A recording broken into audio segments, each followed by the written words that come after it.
Welcome to Something to Talk About from the Bainbridge Island Senior Community Center, sponsored by Fieldstone Communities, Bainbridge Island. Fieldstone offers innovative and compassionate care, and they're now accepting residents. They also offer day stay and respite programs. Call 360-689-4314 to schedule a tour of Fieldstone's beautifully appointed apartments on Rolling Bay today. And I'd also like to acknowledge that the Senior Community Center is on the ancestral homeland of the Coast Salish people, specifically the Suquamish tribe, the people of the clear salt water. We honor them and are grateful for their hospitality. And I'm just thrilled to be here today to introduce to you Ann Lovejoy. She is the champion of our pollinators. And I just love you. And I just can't wait to hear what you have to say today, Ann. Oh, Karen, thank you. I love talking about pollinators, especially because it gives me an excuse to remind people that it's more important to be a slob than it is to be poison neat, right? That's one of those things that comes up over and over and over. Somebody recently sent me this great cartoon of somebody saying to a woman, this guy's like, wow, your garden is really messy. There's dead leaves all over the place and sticks and stuff. And she's like, yeah, thank you. It's called habitat. And I think, yeah, that lesson needs to be given many, many times. In fact, Rita, who's not here today, Rita Riley, who's my sidekick and helps me keep the grounds looking good. Her son-in-law is going to make us these wonderful signs that say Airbnb for birds, bees, and butterflies.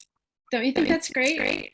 Wonderful. That's fantastic. They can all fly in, have a little rest, have some snacks, hang out, watch the people going by, and then go, I thought that was really sweet. So we're going to put those up so people can sort of understand why the garden is not taken all down for the winter. Well, there's still people using it, right? Birds are eating the seeds.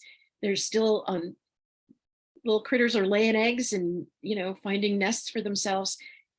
Sometimes under the soil. A lot of our native bees nest in the soil. So if you're ripping everything up and messing it all up, they don't get a chance. And they love to nest in hollow stems of dying grasses. So if you cut them all down, they don't have anywhere to go, right? So I feel like we're kind of doing a little educational program out there, but it helps if there's some signage to explain that it's not just because you're too lazy to deal. But as I get older, I find a certain value in being too lazy to deal. It's nice to have a reason not to have to groom everything to within an inch of its life, right?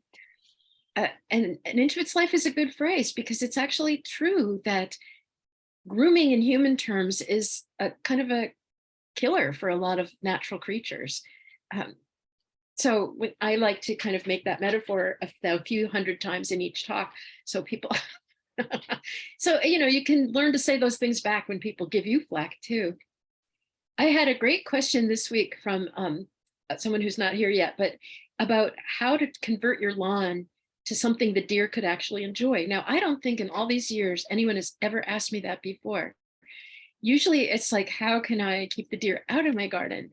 But this gal's like, we don't even use our front. The back is fine. It's all, fenced, but the front isn't used and the deer come and they browse on the grasses and they browse on anything that's there. So what if I made it into something they could actually live in and enjoy? And it's like, well, what a great question. And I'm thinking about so many homeowners on the island and Kitsap who have big, spacious backyards with maybe some little woods and stuff, and thinking about how instead of grooming them so carefully, we do think about the kinds of things that really do benefit wildlife. And it doesn't necessarily have to be a complete wilderness to do that.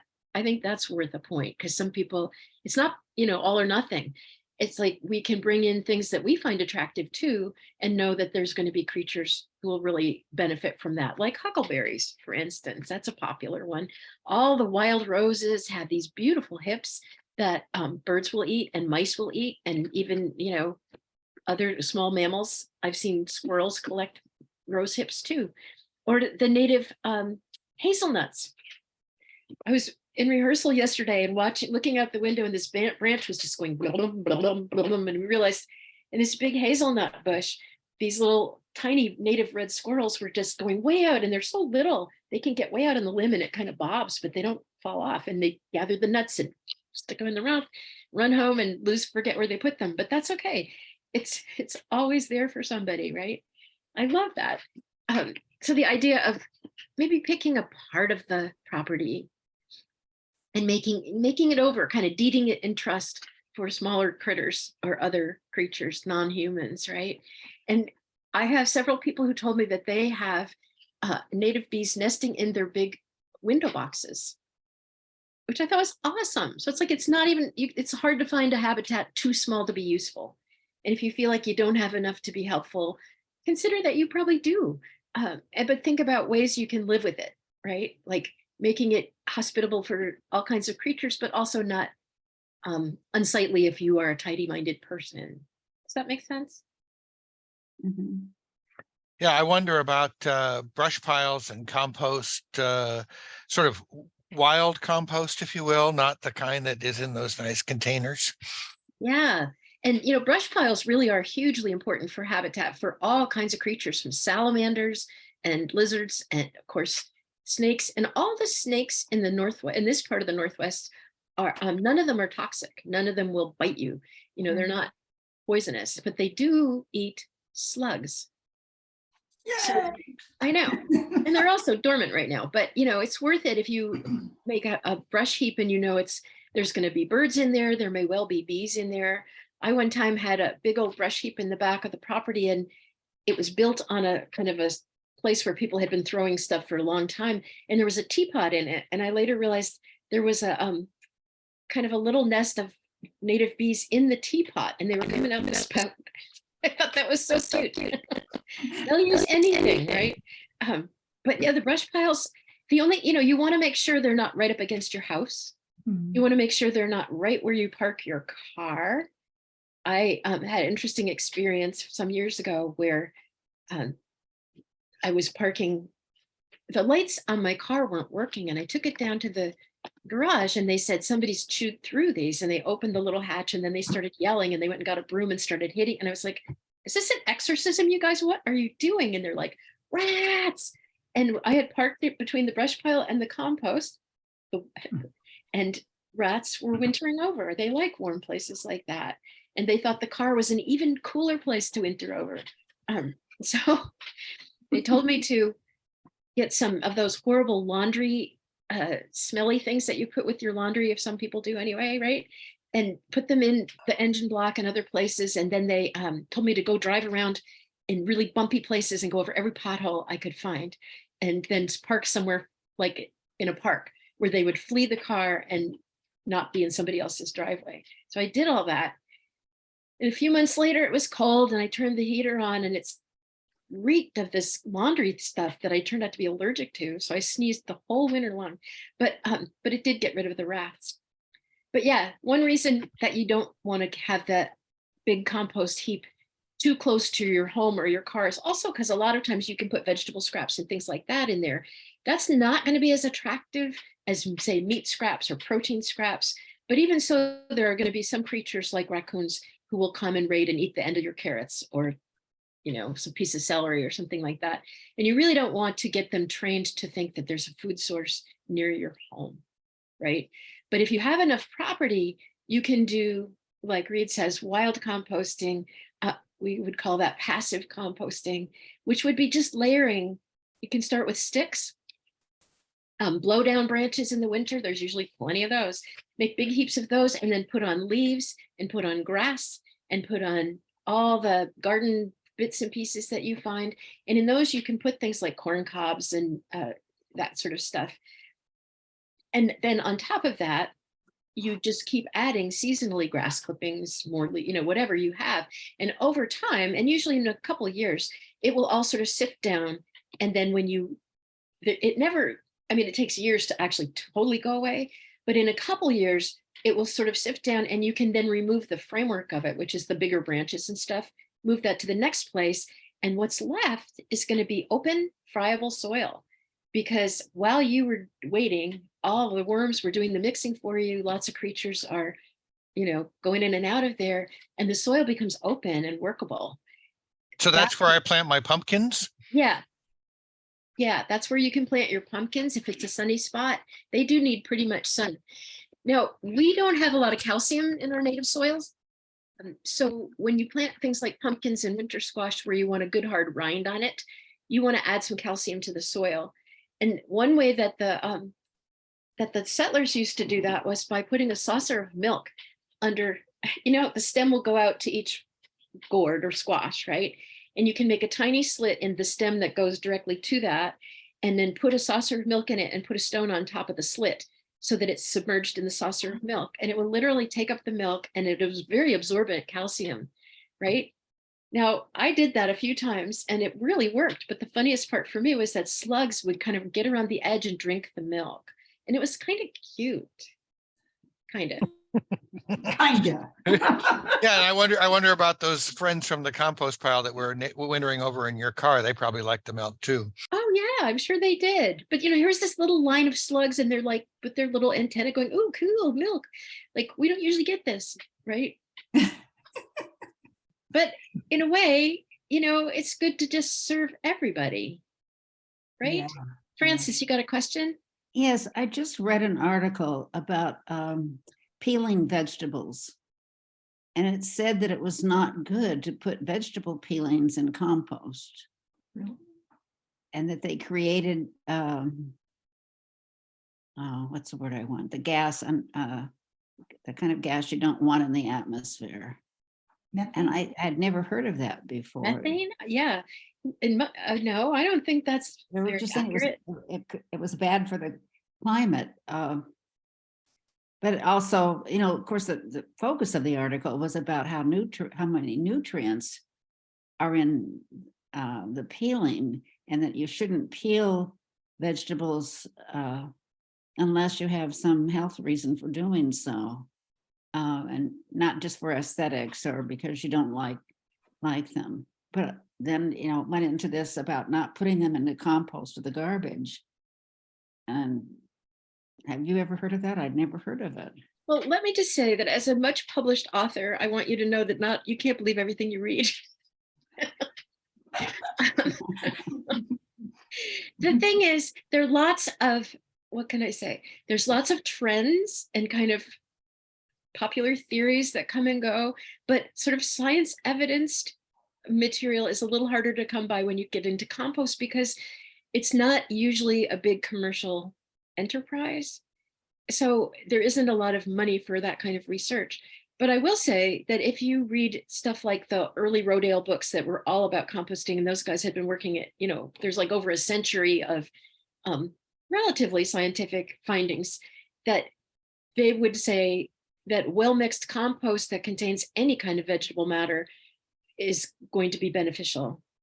I would think so. Yeah, I mean, it's not like if you were putting bones and hunks of cheese, that's not so great. When I put eggshells in, I always crush them just because that makes that calcium a little more accessible. Sometimes if there's ears of corn and there's a lot of corn left on the ear, that be pretty attractive to raccoons or whatever. But again, maybe that doesn't really hurt anything if it's not right by your house, and it eventually will break down. I think if it was all food waste and no other material, no straw, no leaves, no garden detritus, no stems, no stalks, maybe that would be a whole different story, because that would tend to be a very heavy anaerobic mixture. And without oxygen, compost doesn't work. What you have instead of compost is sludge. So maybe that's kind of what they're going for, that those things are kind of heavier. Oh, But if they were mixed properly with other materials and you got plenty of air in there, it should break down pretty fast. Thank you. Yeah. And you can tell partly too, because methane has a very distinctive odor, right? It's like cow farts. But when you make good compost, it has actually almost like a slightly sweet smell. It smells like good, clean earth, right?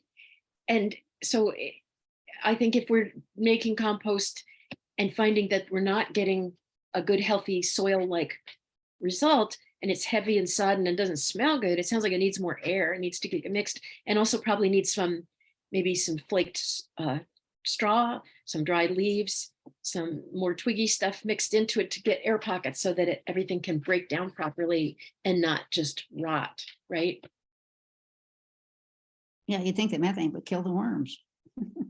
I'm kidding. Well, and it might. And that, there's a whole nother big thing about worms now, because really, because of the glacial action in this part of the country and in quite a bit of the country, actually, most of the worms are not native. They're almost entirely European worms that basically, Really? yeah, they came over with, pilgrims and in shipping containers of plants and foodstuffs and all that kind of thing.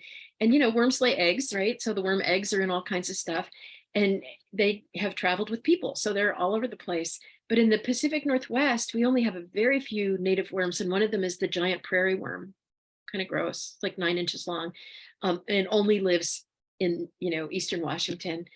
So all these little earthworms we have, and the red wigglers and all that, those were brought by fishermen. They were brought by farmers. They were, and so there are people who would who believe, that we shouldn't allow worms to be in our gardens because they're not native.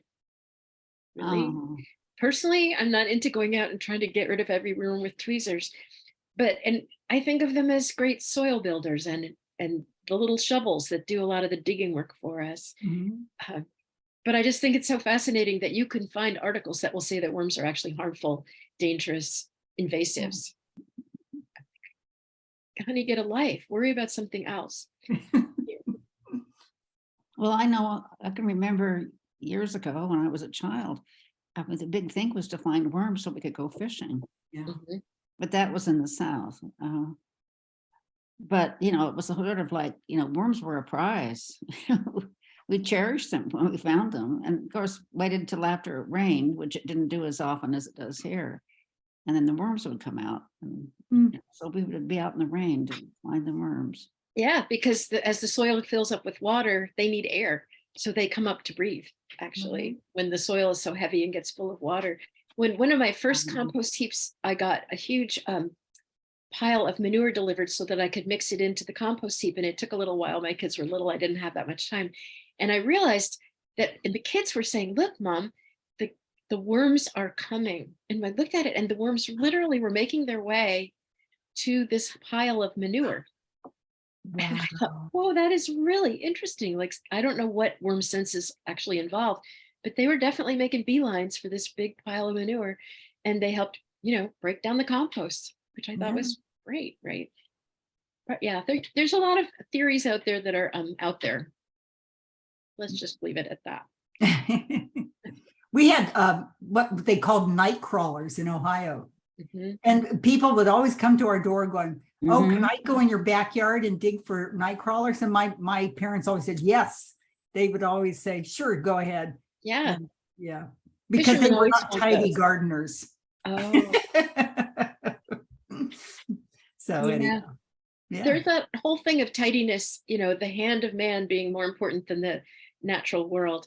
And I think it's like for a lot of humans, there's sort of an instinctive fear of chaos, right?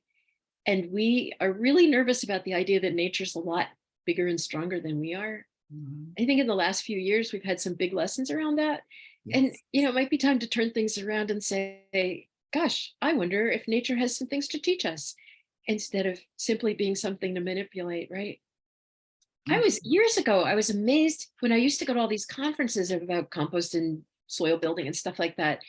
And in the earlier days, there were a lot of talks by like at land grant universities. All the land grant universities are funded by corporate grants. Mhm.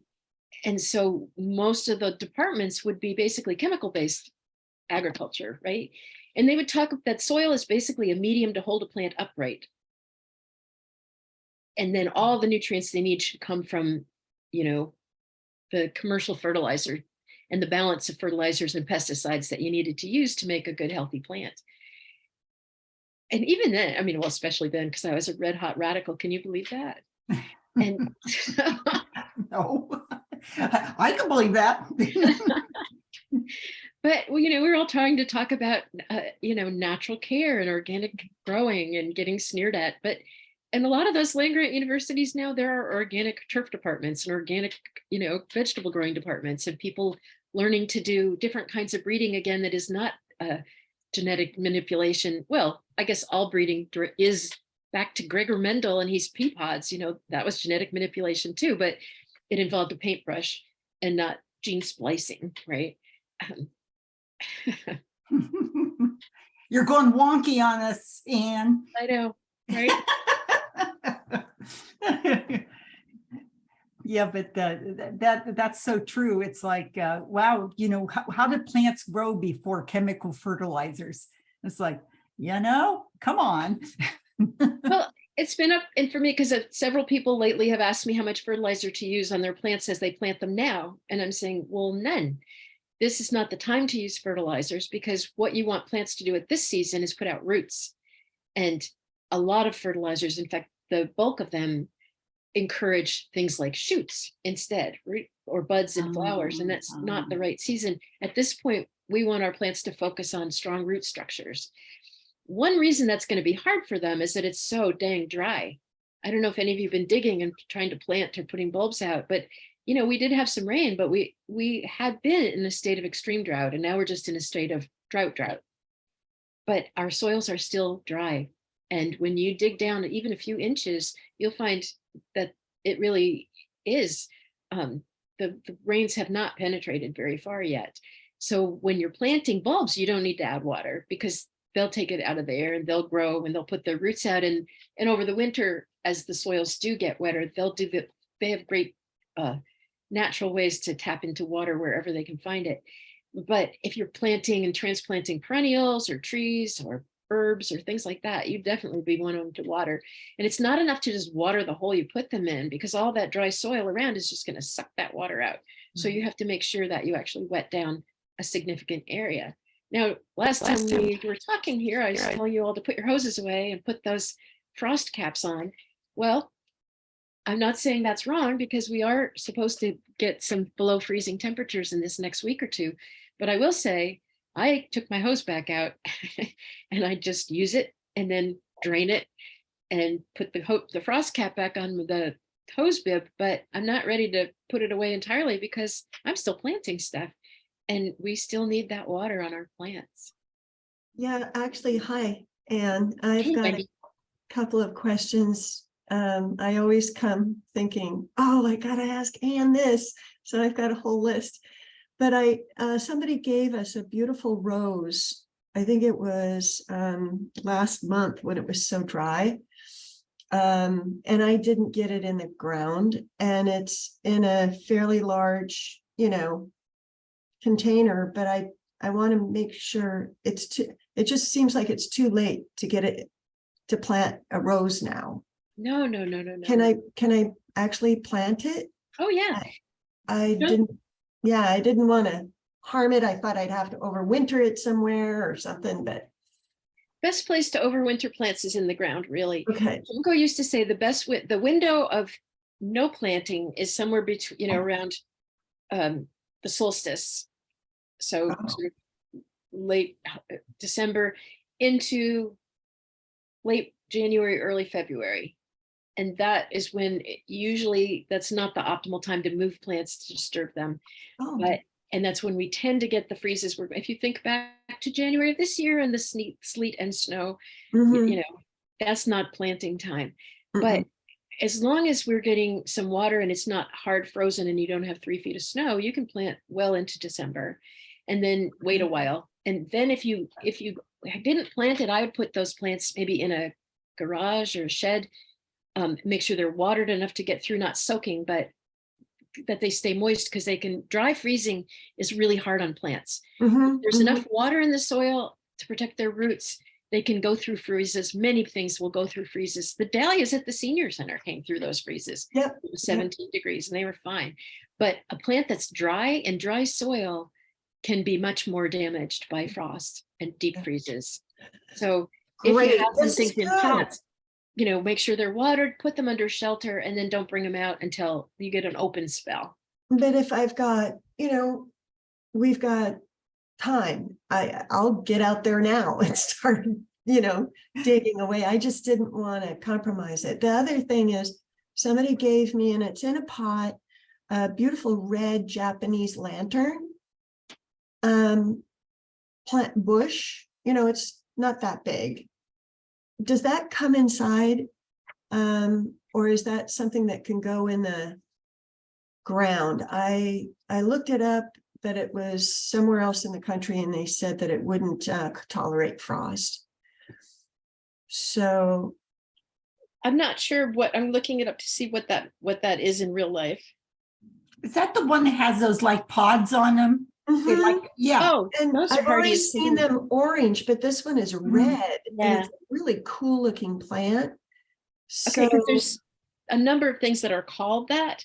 And so that's what I was wondering which one it is. But if it's the one with the pods and stuff, they're very hardy. In fact, Oh. if you look at the pub, I don't know, I haven't been there for a while, but they were all over that front little garden patch of the pub Oh, on both okay. sides of the path, running wild, and they do get a little spready.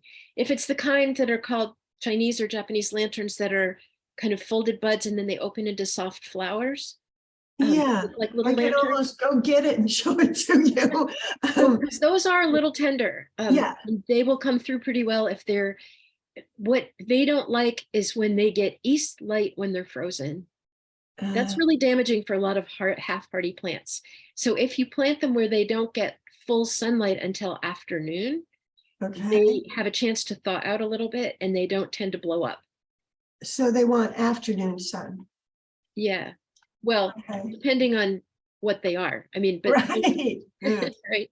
But Right, not right, not right. getting hit by east light. That's an important thing that they don't. Okay, no Right. east light. Okay. And then the other quick question is a lot of activity around this house this summer, and I don't usually buy so many bedding plants, but I bought a lot of geraniums and they actually look really good. And I'm wondering, since I've got so many, can I overwinter these or give it a shot and see? Because sometimes, it's random. I'll put them on the north side of the house, and sometimes if I'm lucky, they'll live through the winter. But is there anything, since I've got so many of them, that I could do that would be easy, that might give them a better chance? Is it? Yeah, I mean, one thing you can do is remove all, but when you're getting ready to put them in storage, remove all buds and blossoms. So Okay. you're not worrying about that anymore. And then make sure they're damp, moist, put them in saucers. And then again, they should be in shelter, like under deep eaves. If you have deep eaves, that will help. Or garage again, or shed. So that they've got some shelter. They usually come through just fine as long as they don't dry out completely. And then I just check, so I keep them in a pod of some kind. Oh, yeah. I don't take them out No. because I was reading that you could put them in bags, and I didn't. No. You don't need to do that here. In a lot of places, like in Sweden, in Norway, they are on windowsills all winter long. Like they can be indoors as a houseplant, but that takes a little more work. I can't do that. Yeah. Great, that's super. And then the other thing I wanted to check in with you on, two things. I've got a couple of raised beds. They're not huge, and I haven't planted. Is it good, like a cover crop of some kind? And is it too late to do that, or is that silly? What, anything I should do that's easy, that I can kind of, I don't know, help the It is soil? probably late for a cover crop, especially this year because it's been so cold. Mhm. Some years when it's mild and open all autumn, you can get away with sowing things like buckwheat or annual clovers really late. And when you do clover, you want to use annual clover. You don't want to use perennial clovers because you'll never get rid of them. But buckwheat is a good one. Winter rye. There's lots of grassy ones that you basically let them grow 6 or 8 inches, 10 inches, and then you cut them down and let them kind of rot into the soil.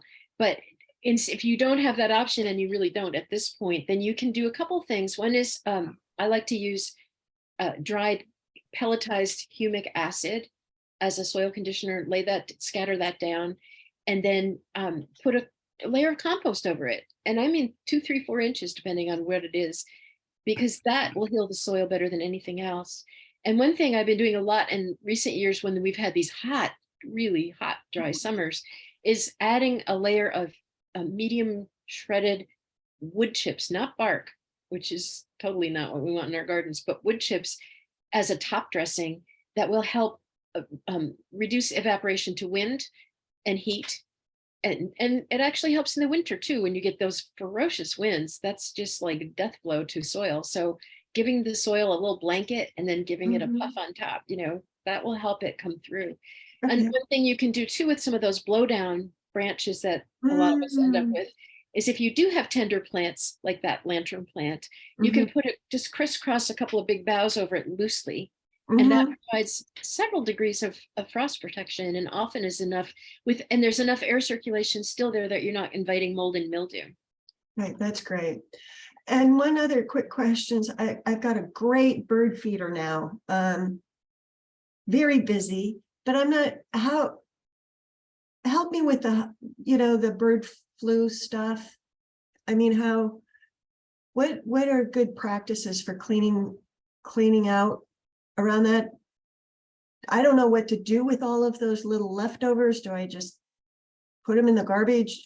What do you, I don't Well, know. here's the thing, that if you want to, that, all the fallout, birds won't eat the little seeds they don't like. They usually throw all the millet on the ground, for instance. Now there's your cover crop, but it isn't really going to work like that.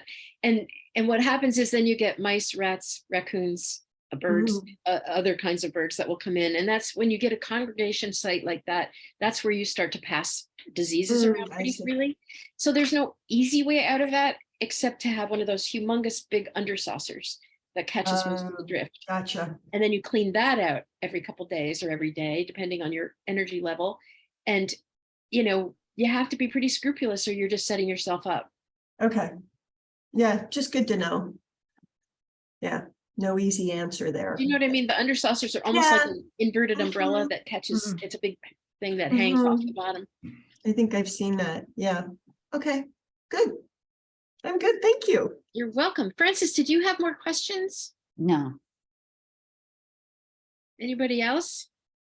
Yeah, we just have to make sure that the bird seed, if it gets cold, and wet, it gets moldy, and that's what causes a lot of disease. Yeah. I think it really have to keep an eye on that. So, Boy, that's good. I do have a couple, there is one other thing. I've got 3 hydrangeas and I don't know how the heck to prune these things. And I pruned them pretty severely last year, prepared to not have, blooms, because I can never figure out the old wood versus the new wood. But they're huge. They're huge. And they're taking up all of this space. And I kind of would like to just take them out. I have plants like that. I can check in with friends, but is there any resource for like we want to part ways with a plant that's, they're good plants, Oh, definitely. I mean, Habitat for Humanity loves to get plant donations like that. Okay. That's one place. You might talk to HRB if they have some, housing situations where some plants would be welcome. Sometimes schools, churches, and so forth are welcoming of plant donations like that. But the other thing is that, with hydrangeas, for instance, you have your choice of hydrangeas like Pia that gets 12 inches, or you can have the big limelights that get 12 feet. Yeah. And they both have the same name, right? It's like you have mini limelight and big limelight. You have to really read your catalog, your lists carefully, and read the tags and check with the staff, because the range of growth can be enormous in those plants. And sometimes if you go to a good local nursery, you'll get much better informed advice than you would at a box store. I mean, one time I went to Home Depot and picked up this plant that was a grass, and it had a label on it saying it was a tree. And I pointed it out to one of the helpers and said, this is not mislabeled. And this guy's like, oh no, it'll be a tree. This is just the young stage. It's not a tree, honey. It's a grass. Maybe in the long, like you'll get the alders and then you'll get the. oh yeah. The pioneer succession plantings will occur in over 40 or 50 years. You will have a tree there. That's probably true. Yeah, I've got chestnuts and volunteers from the squirrels of all kinds of things where they plant peanuts and whatnot, and it all comes up, right? But yeah, I mean, making sure you have the plants that are going to be the right size for your site. Right. Pruning hydrangeas is, you cannot hurt a plant, the hydrangea, by pruning it. But whenever you're pruning for size control, you have the wrong plant in the wrong place. Yep.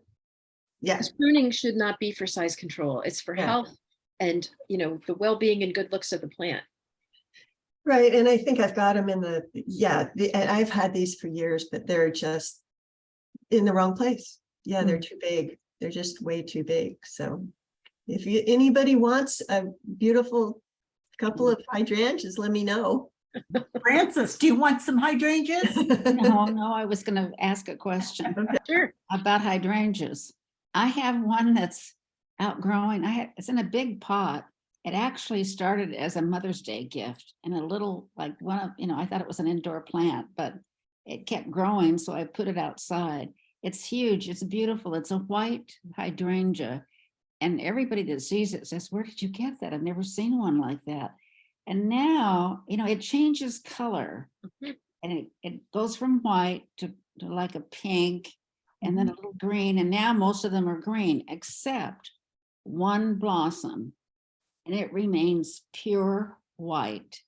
And everything else on that plant is green, except this one beautiful pure white blossom. What accounts for that? Why does that happen?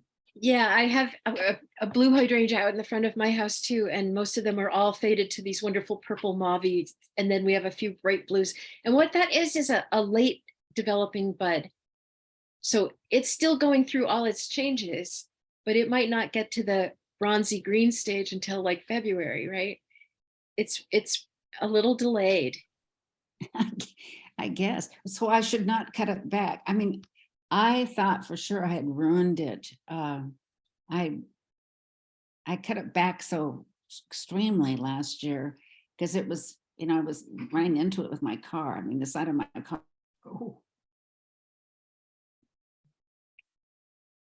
Uh-oh, I think we've got Car. frozen. It's in halfway into my than ever. After extremely butchering it, I thought. Yeah. Was And that I the don't know kind where that to, I cone don't know shape? where to prune it. Should I prune it? Some of it looks like it's dead wood and yet it blossomed. Well, the older stems are going to be grayish and the younger stems will be sort of bronzy greeny usually.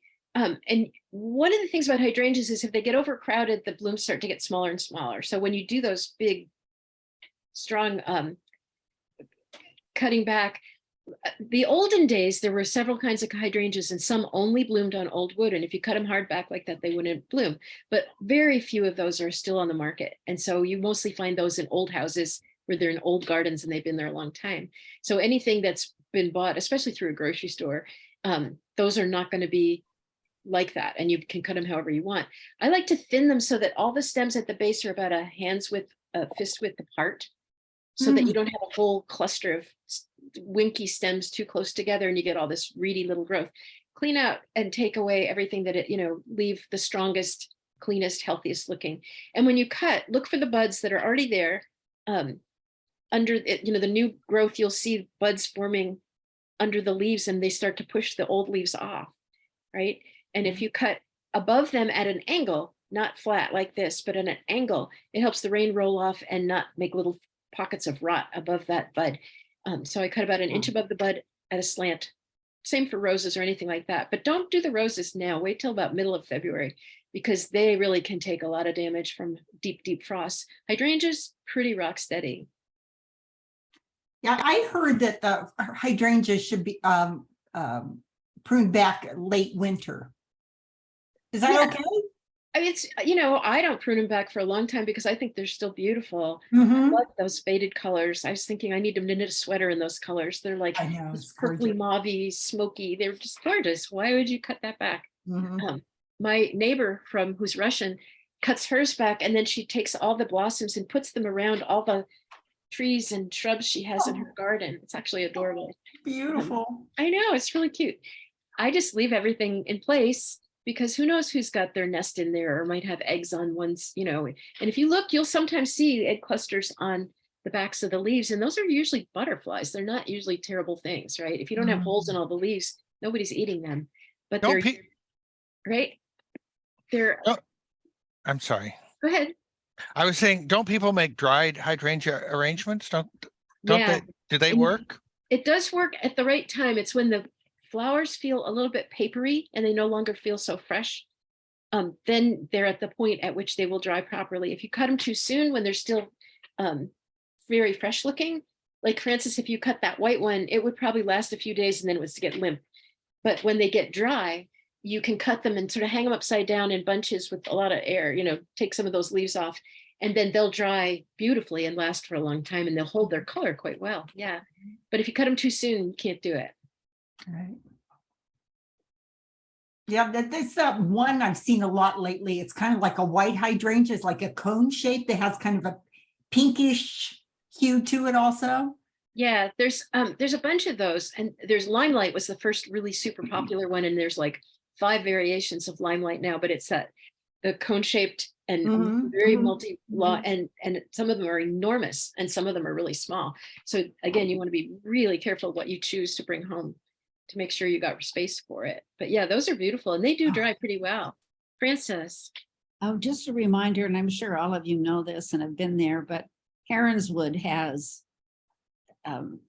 plethora of hydrangeas of all shapes and sizes and colors, and they're just extraordinary. And I'm very sorry I missed a class they had on pruning hydrangeas. I had a conflict and I couldn't go last year, but I love going when the hydrangeas are in bloom because, of course, I love going to Heronswood anyway. But and again, the good news is you can't really hurt a hydrangea by pruning it. You can slow it down quite a bit. But if it's been in the ground, well, I guess that's not strictly true. If it was a newly transplanted and it didn't have much root system, you probably could manage to kill it. But generally speaking, an established plant, you can prune quite hard and they'll still come back. And so when you prune, you're going to know that they're going to add at least 2 to 3 feet of new growth for an average hydrangea from where you cut. So that helps guide how strong. And again, if you're over pruning and you're pruning really hard every year or every other year, you need to either move the plant or give it away or whatever, like Wendy's saying, because that's not the right plant for you, right? I just occurred to me, I do have another question. I did big box. I did buy a couple of white azaleas at one of the big box stores, and they're dying. And I, have one of those apps where it says, I took a picture of it and it said that it's got some kind of mite or something on it. It's got azalea lace bug probably. Frustrating, because how do I fix that? Or do I? And no. Azalea lacebug, rhododendron lacebug, they're very prevalent here now. They're not native to this part of the world, but they've been devastating collections too for the last decade or so. There's a few very toxic temporary fixes, but they don't actually work, not lastingly. And so really what you have to do is dig up the plants, take them out, get rid of them, and then you have to rake away every one of the old leaves and put fresh. It's kind of what I was afraid of, because my other azaleas are great and they're low maintenance, and here now I did that. Yeah, well, unfortunately this can hop from a diseased plant to an unaffected plant and hide out for a while. So when you rake away the old leaves, this is a time to get some hot compost or hot manure. If you know anybody who's got chickens or anything like that, get them to give you a big bag and dump it around where the plant was. And it will actually kind of semi-sterilize the soil for you, because it gets really hot and it will kill off a lot of stuff, and it sometimes can kill off those pathogens. You wouldn't do that if you were going to you wouldn't put that around plants that you wanted to thrive, but it's a good way to kind of help an emergency soil repair get started. Well, I'm glad I asked. Thanks. Yeah. Some people have said, they cut the plants all the way back to see if they would come back clean, but they usually don't. Because they're harboring those the lace bugs are really teeny, and they're kind of pretty. That's why they're called lace bugs. They're about 1/8 of an inch long, and they have lacy little white wings. So they look a little like a whitefly, kind of. That's the first impression you get, though they're not. And then they can hide in the cracks of bark, or they can hide under leaves, or they can hide a lot of different places, and they're really, really hard to get rid of. Okay, thanks. Yeah, sorry. There are some resistant kinds, mostly the rhododendrons. So of the rhododendrons, the ones with the hairy foliage, that's called indumentum or fir, and it's beautiful, I think, but it's sort of cinnamon colored or copper or bronze. There's some that are gray or silvery blue, and they're beautiful. They're beautiful all year round. And those are very resistant because it's harder for the lace bugs to get in there and get to the, infect. Because what they do is they suck. There's little windows on all leaves called stoma, little holes, and the teeny little lace bugs have these fangs, and they literally like sink their fangs into the leaf and then suck all the chlorophyll out, which is hard on a plant. Yes. And I'm assuming that, a good nursery, had I bought that. No, Oh, nope, it's not their fault. And when you buy from a box store, if you get there a day or two after the truck came in, those mhm, plants are perfectly good. It's because they don't get good care and nobody knows anything about them. mhm. And often they're just like big ones are stuck out in the parking lot with reflected heat all around them and they're not cared Yeah. for at all. And so they deteriorate fairly quickly. But initially, they're Yeah. pretty much as good Well, as they new. looked great when I got them, Yeah. but yeah, thanks. Sure.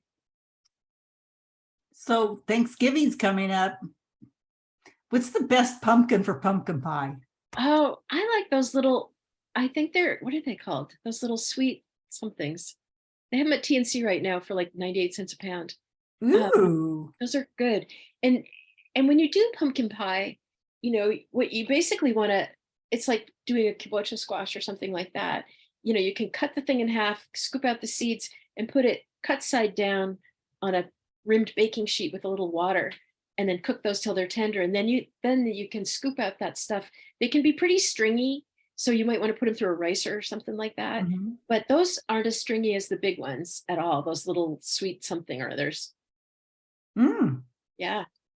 I love being at the senior center where if I can't remember a name, it's okay. I love it. Senior moments acceptable here. Right? Yeah. So, yeah, I'll have to go check those out because I love making fresh pumpkin pie. Hey, guys, I'm heading out. I'm gonna go plant my rose bush. Wendy, All would you call right, me? Wendy, get to it. Wait, Wendy, will you call me? Because I have some stuff for you. Oh, yeah, happy to. Candles. right. Good. Thanks, guys. Yeah. Okay. Bye. So Michiko, do you have any questions?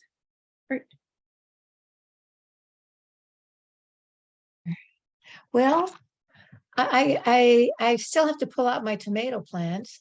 I can't cut them back and put them in a pot and cover them up and they can winter over.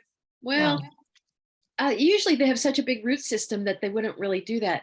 What you can do, I mean, is if they're in a big pot, a big container like a tree pot, I always get those saucers that have rollers on the bottom because those are heavy. But then you can get them into like a daylight basement or Right. someplace like an unheated sun porch even.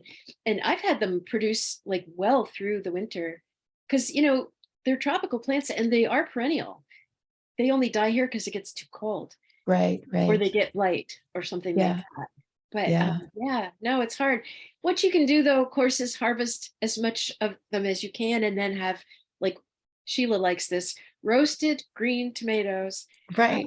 Right. That's I picked them all because I knew the cold was coming. So I still have boxes of little small cherry tomatoes that I guess I could do something with. Yeah, you can roast them and you put them on newspaper sheets or something like that, or I put them in egg cartons because if they're all together, sometimes they start to rot and then the whole bunch goes bad. But if you put them on a rimmed baking sheet with a little I use avocado oil because it is a really high smoked rate, and you can just roast them at like 425 for 10 minutes, 15 minutes, or you can do them at 225 for like 45 minutes. And then they'll be kind of slushy and slow and wonderful. If you do them high, sometimes they'll caramelize really beautifully. And then you can freeze them in smaller containers and put those in sauces and soups and stews and stuff like that. And they're awesome. But they're also really like, sometimes you end up eating a lot of them. Just they're so good. Right? I guess I do have a question about my peonies. It's time. This is a good time to divide the roots and transplant them. I mean, I cut them back because the leaves and everything just had beautiful color and then they just keeled over. Yep. So I can divide them and Yeah, this is the only time they don't really mind being divided. Usually September, October is when we start, but this year it was too hot and dry to do that. So now is a good time. And Okay. so when you do that, dig it up as big as you can and then get the root, wash the roots clean Uh-huh. and look at where you can see. And when you divide them, again, it's sort of like dahlias that you need an eye on every piece has to have a shoot where you can see where the buds are going to be, right? I see. And if you just plant a chunk of the root that doesn't have that, they don't do anything. Oh, That well, I makes never did it that way before. I have, so many different peony plants all over my apartment. I just got a shovel and divided it in half and took the whole half clump and put it somewhere else. right. And if you have half, you definitely have some shoots on it, right? Okay. Oh yeah, yeah. You just I don't was want to break looking, it in. I was trying to look for your pelletized humic acid that you mentioned. Uh-huh. Was on Amazon, or where do you get that? Well, I got it. And how much do you need? I haven't bought anything on Amazon in many years because I kind of think they're the evil empire. I'm ranting, Karen, but Good. I'm all for it, honey. Okay, buy local. Bay but Hay? yeah, they should, and or Bainbridge Gardens. Ace might be out for the year. They've already shifted to they're on Christmas at this point. But I think check with the nurseries because they should still have it. Okay. You can buy liquid too. I mean, even Rite Aid has liquid humic acid, and that you can also mix up a batch of that and just water with a watering can, put that, and then put compost on top of it. But humic Right. acid is kind of the active ingredient of compost. It's the part that helps soil quality develop, and it's the part that helps soil retain moisture, but also allow air. So it's good for the texture of the soil. Does that make sense? Yeah, okay. Great, well, thank you. No, it's You're fun to welcome. watch you on this program. This is the second time I've tuned in. Well, you're always welcome. Yeah, we always have a good time. And, a lot of people wait and look at it later. So, They This can is- ask questions. yeah, you don't get to ask questions that way. The thing is, for a lot of people, this hasn't been the best time. And so we're thinking about, we're going to shift them to 1:30, which I think for a lot of people is going to be a better, less disruptive part of their day, right? Yeah, yeah. But, and you Yeah. can always, if you have questions, write them down. And then next time, they don't have to be seasonal. They can be anything, really. Thank I'm you. thinking about the frost has been doing wonderful things for my vegetables. Like the autumn crops, like leeks, when they get a deep frost, they develop this sweetness that's beautiful. It's like what you would get when you caramelize an onion, right? Maybe not quite that strong, but it's definitely leans into that. So you get the heat and the sweet, which is really nice. And Brussels sprouts also develop a lot more sweetness after they've gotten a few degrees of frost, even a freeze. You peel off more of the outer leaves, but the inner part is wonderful. I like to split them in half and soak them in cold water and then drain them really, really well and then roast them high and hot with chunks of sweet potatoes, which I do sweet potatoes in a big tree pot, not in the soil, because our soils just don't heat up the way they need to for those sweet potatoes to develop. But yeah, chunks of both of those things together, roasted hot and high, they're delicious. And then at the last minute, you throw in a few handfuls of cranberries, raw cranberries, and then they sizzle and sear off for just 5, 6, 7 minutes or so. And then you put the whole thing in a bowl and it's like this pow of tart, sweet, hot. Wow. It's so good. That'd be a great side dish. It's my favorite. I eat that a lot in the winter time. Or a main course. It doesn't have to be a I know. snack.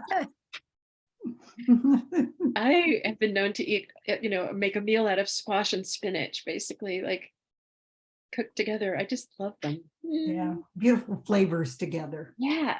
Just But if you lovely. haven't planted onions and garlic, this is a really good time to do that. That you'll find they'll shape up really nicely.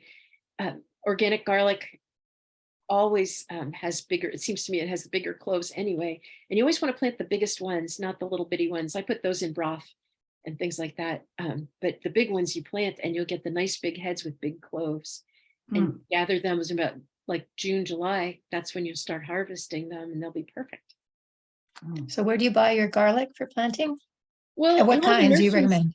Yeah, the Oh, nurseries nurseries. have it. I actually have saved, over the years. I don't usually buy it much anymore, but you can buy it at the grocery store, if it's organic garlic, the other garlic has been treated to not sprout. So, it's been sprayed with a chemical so that it isn't going to sprout, but organic garlic will, and then you can go ahead and plant those. And if you have a garlic that's started to sprout, you can always plant those. Split them up and stick them in the ground or a pot. Right, right. That's happened many times in our house where they start sprouting. I love it. Yeah. And Yeah. I like, chopped up garlic shoots.